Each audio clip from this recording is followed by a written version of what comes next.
Hey you guys, it's Natalie here again. And in this video, I'm going to tell you a little bit more about my story. As you can probably tell by the title, this is a story of what happened to my leg. If you're new here, you're probably just curious as to why is this girl talking about her one leg and really what happened to her leg? Because that's kind of different. Many of you are going to be surprised because you probably didn't know that I was an amputee, especially if you've been following me and my journeys across Korea. And don't worry, you're not the only ones. A lot of people I went to school with had no idea either, but I actually want to really focus in on that topic and why I hid my leg for so long and in the next video. So if you're not subscribed now, go ahead and subscribe so you can be alerted when that video comes out. So let's get started. To start the story, we got to go way back to when I was first born. Before I was even born and I was still in my mom's stomach, my mom was on bed rest, I think for 12 weeks, because there were some complications with me and with her during the time I was growing in her stomach. But the thing is that they never really knew there was anything wrong with me physically, because back then they didn't do all of these limb measuring stats on the babies just to make sure that they are in normal progression of growth at that certain time of their gestational period. I was actually supposed to be a May baby, but I came fabulous and early. I came out via C-section. It was only then, the minute that my parents set eyes on my newborn body, that they realized that my right leg was twisting in a weird direction compared to the other one. They did run some tests on me. Everything was pretty much normal except for, of course, I think X-ray, and they could physically see that there was something wrong with the anatomy, the internal anatomy of my leg. But doctors there weren't as aware of that condition, and so I believe that they sent my X-rays to other professionals that were able to confirm what it was. Few months go by, and the doctors bring in my parents and tell them that I have a condition called Tibial Hememilia. Tibial hememilia is a condition where your tibia bone, which is the main supporting bone of your lower leg, stops growing, or it has a stunted growth during gestation. So it's a congenital defect. It's not a genetic effect. It is just something that happens. And it happens in every 1 out of a million births. So I just happened to be that 1 in a million. Everything else in my leg was pretty much the same. I still had ankle bones, I had feet bones, I had a fibia. It was just the tibia bone that without it, the entire structure and anatomy of the leg can't stay straight and taut. And so you have this rotation happening. All my parents wanted was the ability for their daughter to be able to run, jump, just like have a normal childhood. They asked doctors, they asked professionals, what would they suggest doing moving forward medically? And the first doctor told them amputation. No parent wants to hear their child's fate is possibly amputating their leg. They had to make that choice to cut off their daughter's leg. My mom was just like, nope, I'm gonna get another opinion.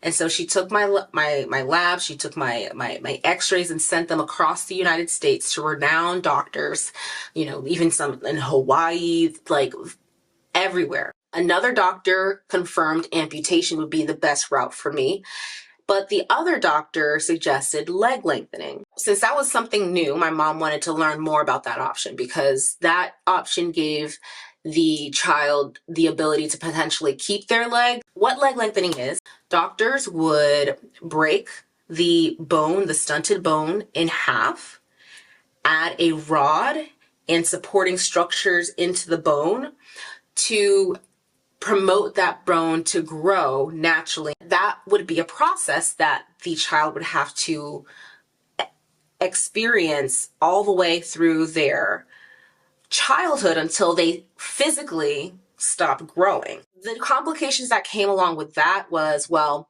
when would they start learning how to walk? There are some major developmental milestones that are missed if you inhibit a child from being able to walk when they need to learn how to walk. My mom told me that she asked for the rate of success for each of those procedures. And for the leg lengthening, they told her that the results were inconclusive because they were still working with the same child through the leg lengthening process. So these were all hypothetical claims that could help that child. There was another case for the amputation case. She connected with that family and they invited her over. That's where my mom knew what choice she had to make.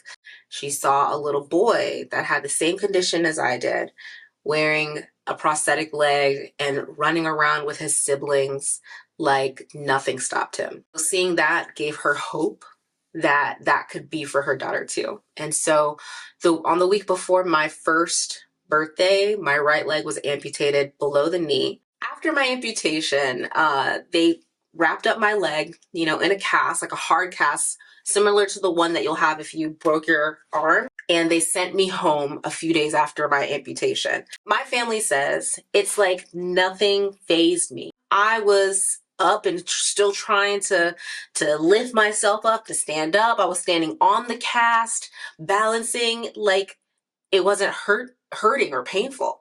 So much so that one day my mom came in and saw that my cast was on one side of the room and I was on the other. I walked out of my cast because I was that active. And that was not that long after my surgery. So it was very fresh, open wounds. They immediately brought me back to the hospital, wrapped my leg again, but this time they wrapped that cast around my waist. That is so it can't go nowhere. And I don't know how long I had that cast on, like months. My mom told me that changing my diaper was the worst because it would get all down in the leg and all in the crevice. I was actually talking to a family member. They told me sometimes I would come over as a child and I would take off my leg, my little mini prosthetic leg, just to hobble around because I was so comfortable.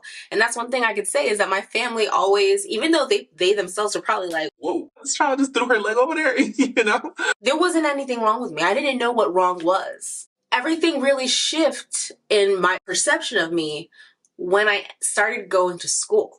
When I was in preschool, I remember having to tell people what's wrong with my leg. At that time, it was the hardest thing to conceptualize because you don't even know there's anything wrong.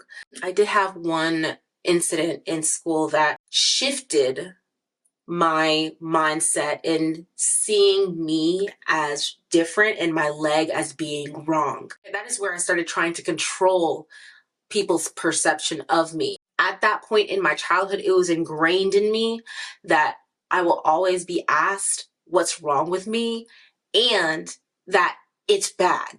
So I spent most of my life wearing pants, jeans, high boots with skirts. Like I've always just wanted that control of people's perceptions because I've also noticed through my life, once you tell somebody you are different from them, there's an awkward air.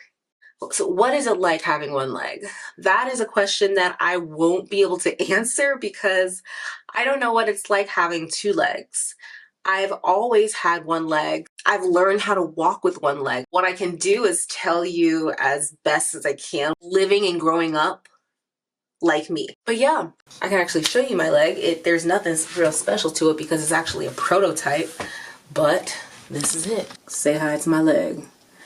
I painted her with white toes because, of course, fresh. And it's looking all raggedy a little bit because I'm getting a new one done. But yeah, this is my leg. If you guys have any questions, leave them down below. I'm going to try to answer what I can answer for y'all, okay? Anyways, make sure you're subscribed so you can see the next video. Bye!